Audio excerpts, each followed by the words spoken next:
पक्षाच्या सर्व पदाधिकारी कार्यकर्त्यांनी विचारपूर्वक निर्णय घेतलेला आहे. या निवडणुकीमध्ये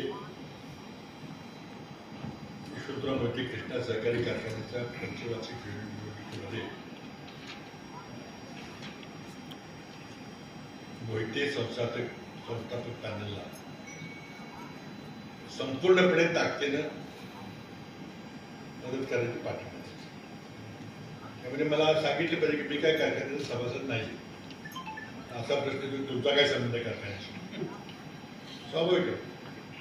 तुम्हाला आठवत असेल की मी जेव्हा 94-95च्या सुमारास सह्याद्री कारखान्याची निवडणूक लढवली तेव्हा हे सभासद नव्हतो. जवळजवळ आम्ही तिथं निवडून आल्यासारखं झालं. कराड तालुक्यामध्ये आम्हाला बहुमत मिळालं, फक्त बाकीच्या तालुक्यातून न मिळाल्यामुळं आम्हाला तो परिवर्तन करता आलं. त्यावेळेला मी विचार केला होता की आपण या भागाचा लोकप्रतिनिधी म्हणून त्या लोकांच्या सुखदुःखामध्ये आपण सहभागी झालं पाहिजे. आज मी दक्षिण कराडचा लोकप्रतिनिधी नसलो तरी 1991 पासून ते 24 पर्यंत लोकांनी अनेक निवडणुकांमध्ये मला लोकसभेमध्ये विधानसभेमध्ये आशीर्वाद दिलेला आहे, पाठिंबा दिलेला आहे. त्याच्या सुखदुःखामध्ये मी सहभागी आहे. रोज कुठं काही सुखाचे प्रसंग असतील, दुःखाचे प्रसंग असतील.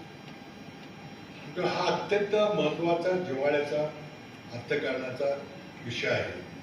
त्यामुळं बाहेर येऊन बघायची भूमिका घेतली योग्य आहे. माझ्या कारण असे आले की काही असं वक्तव्य करण्यात आलं की राजकारण वेगळं आहे, सहकार वेगळं आहे.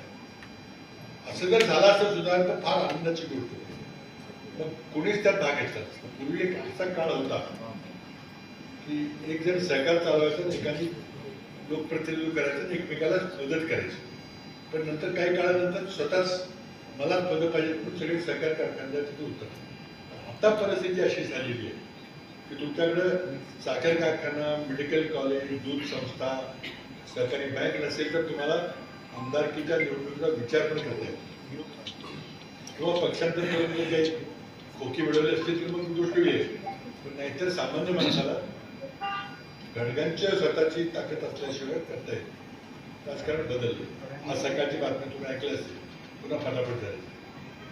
तर लोकशाहीचं काय होणारी चिंता आहे. त्यामुळे या कारखान्याचा दुरुपयोग जर विरोधी पक्ष संपवण्याकरता बेकायदेशीर पद्धतीने निवडणूक जिंकण्याकरता होत असेल तर काँग्रेसच्या कार्यकर्त्यांनी आम्हाला त्याच्याबद्दल दखल घ्यावी लागेल. ही त्यातली भूमिका आहे. तुम्ही आता मागच्या निवडणुका बघितलेल्या आहेत की कशी ताकद वापरली जाते, काय केली जाते. विचाराचं राजकारण कुठं राहिलेलं नाही, नुसतं अर्थकारणाचं राहिलं. ज्या अर्थकारणातून हे असं राजकारण चालतंय त्या अर्थकारणाला कुठेतरी साफ काढण्याची गरज आहे. आता ते अर्थकारण तयार कसं होतंय तर कारखाना चालवताना मी आता खूप डीप अभ्यास केला होता सह्याद्रीच्या निवडणुकीमध्ये.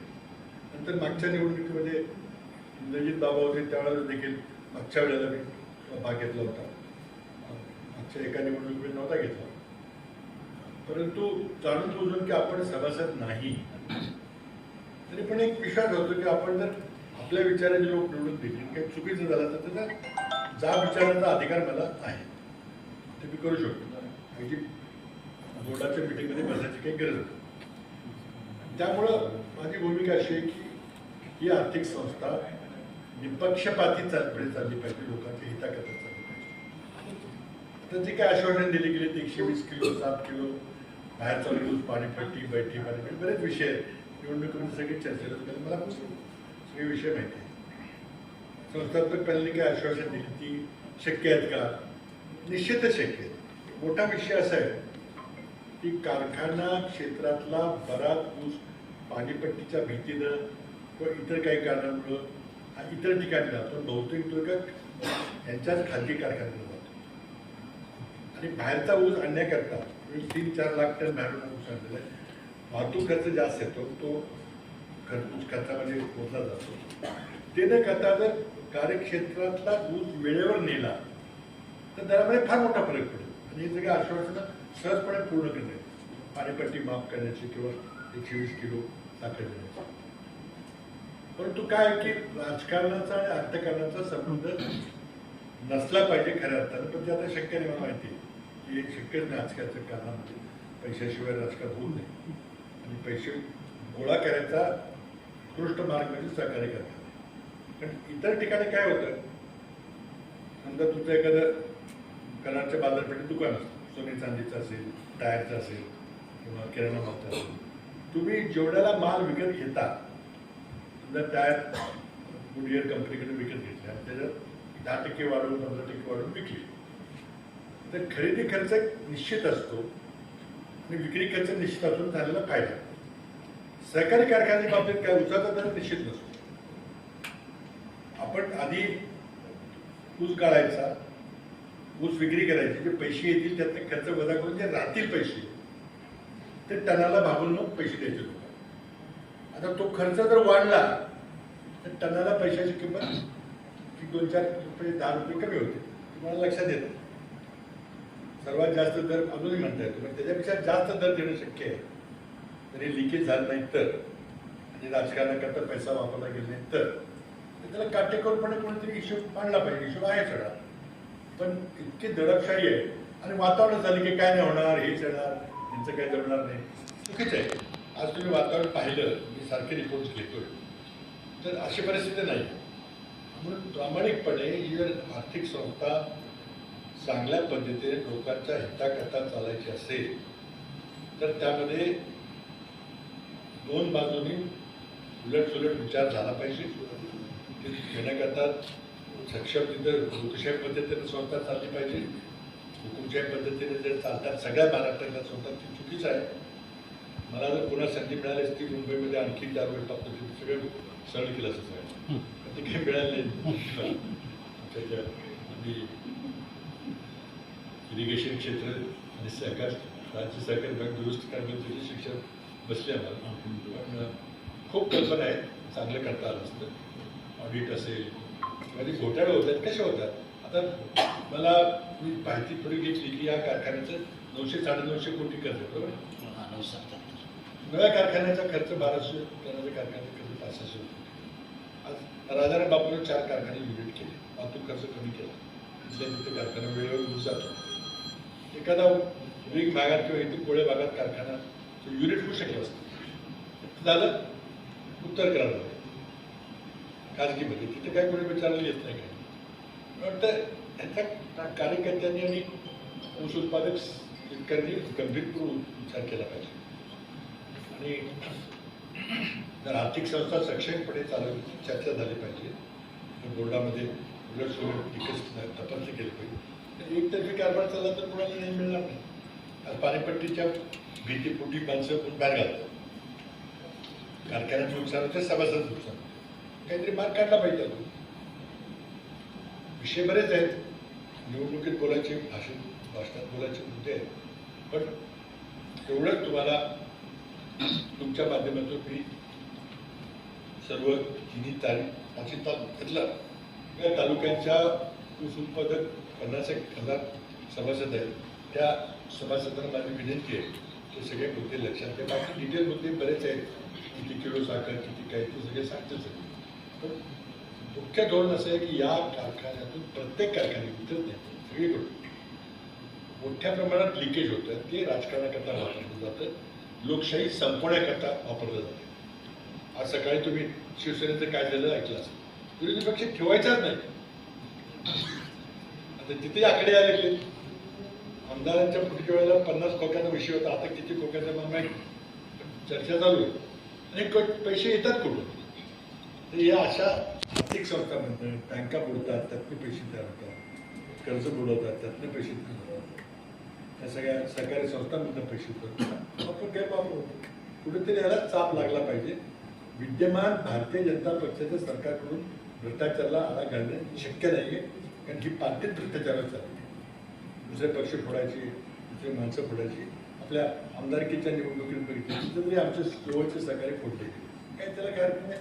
त्याला जायचं असेल तरी सुचून जावं, इकडे हिरवं करून दिसलं तर तिथे गेलं पाहिजे, काय हरकत नाही. परंतु विचाराचं राजकारण संपायला लागलं. मला आता असं वाटायला की सगळे प्रादेशिक पक्षाला धोका निर्माण तो विषय मी नाही घेणार नंतर बघू. पण आता कारखान्याचा विषय अगदी सुस्पष्टपणे त्या ठिकाणी मी आपल्या माध्यमातून सर्व मतदारांना विनंती करतोय, आमचे सगळे सहकारी, काँग्रेस पक्षाचे सगळे सहकारी, राष्ट्रवादी पक्षाचे सर्व सहकारी, म्हणजे शरद पवार साहेबांच्या राष्ट्रवादी सगळे सहकारी उघड असतील नसतील सगळे पूर्णपणे संस्थात्मक कार्याला मदत करणार आहेत आणि त्यांनी करावी अशी विनंती करतो. धन्यवाद. विशेषतः विश्वजित कदम होत असतील, ग्रेट मोर्चा असतील, उंडाळकर असतील, ते आत्ता सगळे दुसरी पुढच्या पॅनलकडे गेलेले आहेत या निवडणुकीत. त्यांनी त्यांचा स्वतःचा विचार केला असेल. त्याला विचार का स्वार्थ? विचार का स्वार्थ? विचार केला का स्वार्थ? नाही, तर विचार त्यांनी केला असेल की आपण काय करायचं. ही शक्यता आहे की विचार केला असेल की आपण काय करावं. त्याच्याबद्दल मी काय कोणाशी बोललेलं आहे. उदय पाटलांची बाजू बोललं. विश्वजित कदम सध्या काँग्रेसमध्ये आहे ना, तुम्ही जर आता सांग काँग्रेसच्या विचाराची आणि पवार साहेबांच्या विचाराची सगळी लोक संस्थांवर आहेत. विश्वजित कदमांचं काही कॉन्टॅक्ट झाला आहे का? तसं माझं नाही. कुठे परदेशी होते, माझं झालं मी केलं पण नाही. त्यांचे स्वतंत्र विचार आहे, त्यांच्या सभासदांचं हित ते पाहणार आहे. ते त्यांच्या हातावरच्या सभासदांचं हित कशात आहे ते ठरवतो. उदयदादांशी काय चर्चा झाली?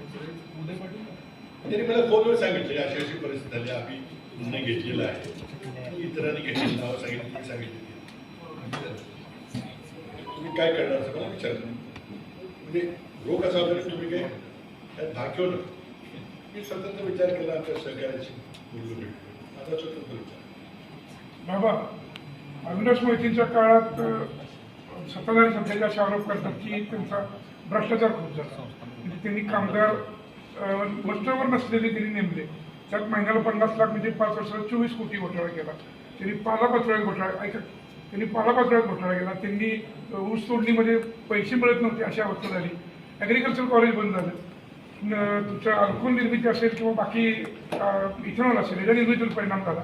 अशा अवस्थेत आर्थिक व्यवस्था करून पुन्हा कारखाना सुरू करावा लागला असं सत्ताधाऱ्यांचं स्पष्ट मत आहे. त्यानंतर कारखाना आता राज्यात 2 नंबरवर गेला आहे. म्हणजे दर चांगला आहे. बाकी सगळ्या बंद गोष्टी होत्या चालू झालेल्या आहेत. आणि ह्या सगळ्या गोष्टी असताना तुम्ही कुठल्या भावनेने किंवा अशा कुठल्या गोष्टी डोळ्यापुढे ठेवून तुम्ही त्यांना विरोध करता, त्यांना पाठिंबा देताय? ते असं आहे की हा कारखाना महाराष्ट्रातल्या पहिल्या काही कारखान्यापैकी कारखाना आहे. यशवंतराव मोठे भाऊंनी खूप कष्टातून उभं केले. आता जे संस्थापक त्यामध्ये होते, कल्याणी साहेब असतील, सरसरकर असतील, आबासाहेब भोटे असतील, बऱ्याच लोकांनी केलं. आमच्या वडिलांचे आमदार होता. हा कारखाना महाराष्ट्रात नव्हे देशात सगळ्यात चांगल्या पद्धतीने चालला पाहिजे. कारण रिकव्हरी चांगली आहे, सगळं चांगलं आहे, कृष्णा कार्ड आहे, कुठेही शिकत नाही. तो चालत नाही आहे. आणि त्यातून फार मोठ्या प्रमाणात लिकेज होऊन राजकारणाकरता वापर होतो स्पष्ट आहे. आमचं स्पष्ट म्हणजे तुम्ही स्वीकारा का न स्वीकारा.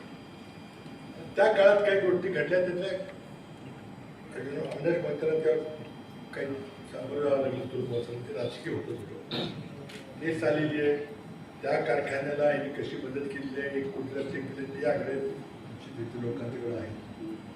मला वाटतं त्यावेळेला जे काही घडलं, पण कर्ज किती होतं, आता किती कर्ज झालं, त्या सगळ्या सारासा गोष्टींचा विचार केला.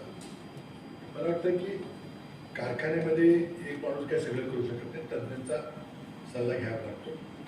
त्यात इंजिनिअरिंगचे लोक असतात, कृषी खात्याचे तज्ज्ञ असतात, बॉयलर चालवायचा, कुजल चालवायचे, तज्ज्ञ माणसं ठेवून जर केलं, तुमच्या मनात प्रामाणिकपणा असलं तर काय होतं. आणि कितीतरी कारखान्याचे उदाहरण माहिती की फार मोठी बेलची माणसं काही कारखान्यात चेअरमन नाही किंवा हे नाही. चांगल्या माणसांना घेऊन विश्वास टाकून आणि सक्त ताकद काय करायला चालणार फक्त शेतकऱ्यांचं येईल तर ते सगळं होतं, करता येतं. आणि आज पाठीमागे मी आहे. समजा काही अडचणी कारखाना आल्या, काय मदत लागेल तर मी आहे. पण आत्ता अडचण काय वाटते तुम्हाला? शेतकऱ्यांना आता दर चांगला आहे, इरिगेशन स्कीम आहे, पाण्याच्या स्कीम आहेत, बाकी सगळ्या गोष्टीमध्ये आता शेतकरी स्कीम किती बंद पडल्या ते बघितलं पाहिजे. तुम्ही पोचायला बंधन केला तेव्हा कुठल्या स्कीम बंद पडल्या. उलट काही लोकांनी मला असं सुचवलं ज्या स्कीम बंद पडल्या त्या मशिनरी काढून दुसरीकडे चालू करायचं का, ते नवीन पॅनल मी घेतो. पण मला एवढं म्हणायचं आहे की आज बराचसा ऊस हा खाजगी स्वतःच्या त्यांच्या खाजगी कारखान्यात जातो. इतर कारखाने करून विस्तारित करून 2-4 युनिट आणखीन एका दुसरं युनिट काढायला पाहिजे होतं. जसं राजाराम बापू कारखान्याकडनं ते काढलं गेलं नाही, त्यामुळं एकंदरीत वाहतूक खर्च वगैरे वाढतोय.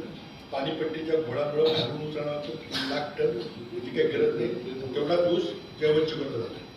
हे सगळे जरी लिकेजेस थांबवले तरी ह्याच्यापेक्षा चांगला काय करायचा. आता ह्याच्यात समाधान मानण्याचं कारण नाही का मला इतका ऊस दिला का, आणि नॅचरली हा रिकव्हरीचा झोन आहे. तर सगळ्यात महाराष्ट्रात देशात सर्वात जास्त उत्पन्न मिळालं पाहिजे. लिकेज थांबलं तर लिकेज आहे का नाही, निवडणुकीला राजकीय निवडणुकीला खर्च होतो का नाही, तो कुठे येतो, म्हणजे हे उत्तर कोण देणार. पण आमचं म्हणणं असं की प्रामाणिकपणे चालवलं तिथं माझा अंकुश असेल. आज काही बसणार नाही टेंडर काढतात वगैरे, पण एक चुका झाल्या तर मला बोलायचं किंवा सांगायचं अधिकार आहे. तर मला असं वाटतं की प्रामाणिकपणे चांगल्या पद्धतीने चांगल्या खूप चांगल्या कल्पना आहे, मला राज्यात राबवायचं होत्या, पण ते आता काही शक्य नाही. पण एखाद्या कारखान्यात राबवून दाखवते आम्ही करू दे.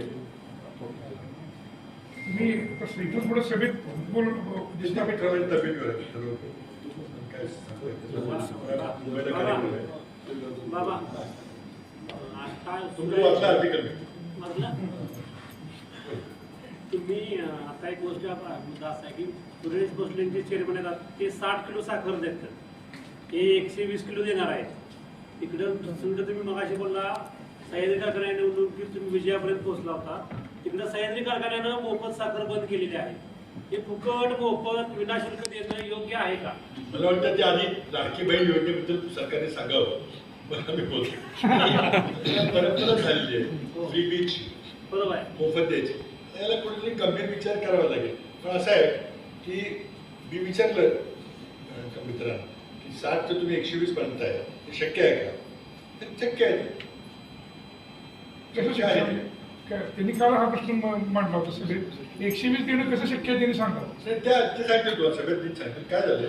त्यांनी कालच सगळ्यात पहिल्यांदा मुद्दा असा आहे की ऊस बाहेरचा आणायला लागू नये, इथल्या याचा घेतला पाहिजे. तो काल मिळत नाही ऊस पाणीपट्टी ऊस, तर पाणीपट्टीची माफीची गोष्ट आली आहे, ती घेते सगळा ऊस येतो. आणि हे जर युनिट जर स्वतंत्रपणे चालवलं गेलं वैद्य संस्था तर ऊस जल सगळं त्यातून जाणार, त्यातूनच सगळे पैसे देतील. फ्री शुगर द्यायची की हा राज्याने निर्णय घ्यायचा, एकटा निवड चालणार नाही. तसं ती जर चर्चा झाली तर मी तेव्हा माझी मतं मांडली. आता काय झालं, कॉम्पिटेटिव्ह पॉप्युलिझम जास्त सवंग लोकप्रतिनिधी चढावत चालले. मुख्यमंत्र्यांनी भाजपने आणि आमदारांनी कारखाने लोकांनी लाडकी बहीणबद्दल बोलावं, असं नाही चाललं. त्याला देशात निर्णय घेतले, देशाची आर्थिक परिस्थिती भयंकर बिकट झाली. आपल्या देशाचा क्रमांक 4था 3रा ढिंडोरा विरुद्ध 6वा क्रमांक झाला. रुपयाची किंमत 100कडे गेली. आता तो विषय वेगळा आहे, तो उद्या परवा. तुम्ही अविनाश मोहितेंच्या पॅनलला पाठिंबा दिलाय. तुमचे जवळचे कार्यकर्ते इंद्रजित मोहिते म्हटले की अविनाश मोहिते कारखाना चालवण्याच्या क्षमतेचे नाहीत, म्हणून मी सुरेश भोसलेंना पाठिंबा दिला आणि राजकीय हस्तक्षेप या कारखान्यात नसावा असं त्यांनी मत मांडलं. आता बघ, कारखान्याचे आता विद्यमान संचालक जे ते राजकीय आहेत, ते राजकीय नाहीत का. त्यांनी सांगावं की आम्ही आमदारकी आमच्याकडे आहे, आमच्याकडे इतर असतात, आम्ही काही घेत, आम्ही कुठल्यातरी रेठ्याच्या दुसऱ्या मैकाला देतो किंवा वडगावचे जगतापला देतो किंवा काल्याचे कोणातरी पाटला सांगा भाजप. एक सगळ्या महाराष्ट्राचं राजकारण या सरकारी कारखानदारीच्या पैसे चोरलेल्या पैशातून चालतात. आता पैसे रस्त्यातूनच चोरले जातात, चाळीचा वेगळा विषय आहे, मोठा सोर्स आहे. मला एक सांगा की तुम्ही एकदा शोधपत्रिका एकदा जरा करा, तुम्ही सगळे मित्र तुम्ही मी पण मदत करतो की किती आमदार आजचे निवडून आलेले त्यांचे सहकारी कारखाने, किती ते नाहीत किती ते पण दाखवा. आमच्या दरम्यान एक अपवाद होता, तो पण आता काही तुम्ही टिकू दिला नाही. बाबा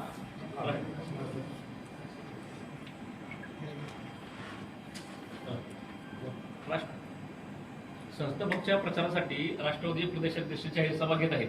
मात्र वाळव्यातील पाटील असतील किंवा कळमनुरी पाटील असतील यांची भूमिका अजून जाहीर नाही, त्यामुळे कार्यकर्ते असतील किंवा मतदार असतील याच्यामध्ये संभ्रम निर्माण झाला. त्याचा किती परिणाम होईल काय? वाळव्याच्या नेत्यांना जाहीर करून एका घरगुती कार्यक्रमामध्ये काल परवा भेटलो मी विचारलं तुम्ही भाग घेतला. मी काही भाग घेत नाही, तर दोन्ही बाजूला माझे कार्यकर्ते मी घेतलं तर बरोबर नाही. सांगितलंच पण आता काय होतं माहिती नाही, पण त्यांनी कार्यकर्त्यांना खुली मुभा दिले, ते स्वतः कुठल्याही फ्रंटवर नाहीत आणि दादा एका पक्षाचा म्हणून त्यांच्या पक्षात सगळ्यांनी मदत करावी ही अपेक्षा नसते, पण नाही केली त्यांनी. कारण त्यांचं म्हणणं असं की माझे सगळे कार्यकर्ते जे मला मत देतात ते दोन्ही बाजूला आहेत. मी त्यांना मी सांगू कसं की तुमच्या आर्थिक संस्थेच्या बाबतीमध्ये तुम्ही असं करा, उलटं करा, असं सगळं करा. त्यांनी सांगितलं बाळासाहेब ते बोललो झालं.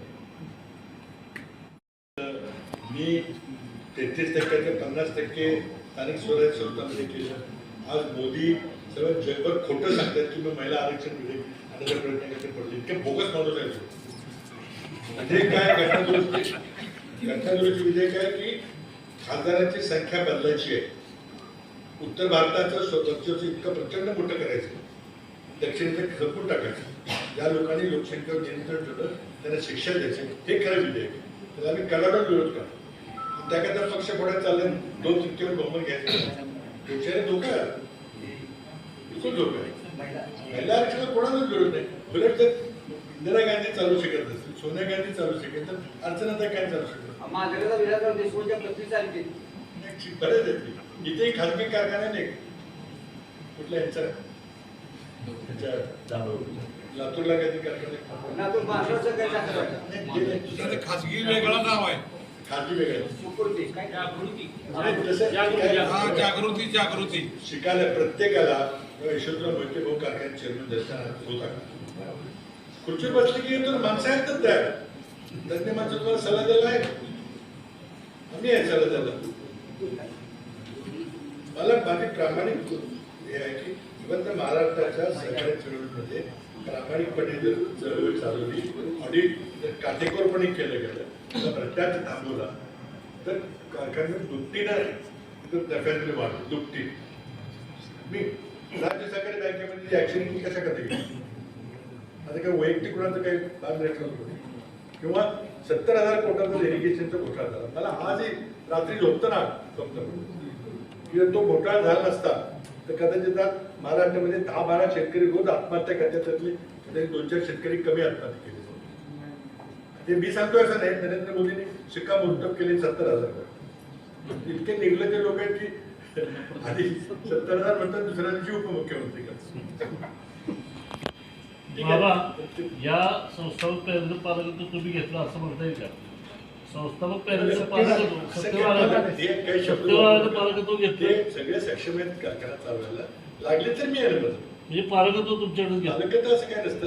मदत लागली तर सरकार दरबारी लागली कुठं मी केलं. आतापर्यंत तुम्हाला कृष्णा सहकारी कारखान्याला मी किती मदत केली पत्र दाखवू का? हॉस्पिटलला सगळ्यांना दिली. हे कारखाना हा जनतेच्या मालकीचा आहे. आज आज कोणाला जर कारखान्याला जन्मेन मदत लागली कुठले तर माझी भूमिका आहे की जनतेचा शेतकऱ्यांचा ही संस्था आहे, त्याला मदत झाली पाहिजे. ठीक आहे, थँक्यू.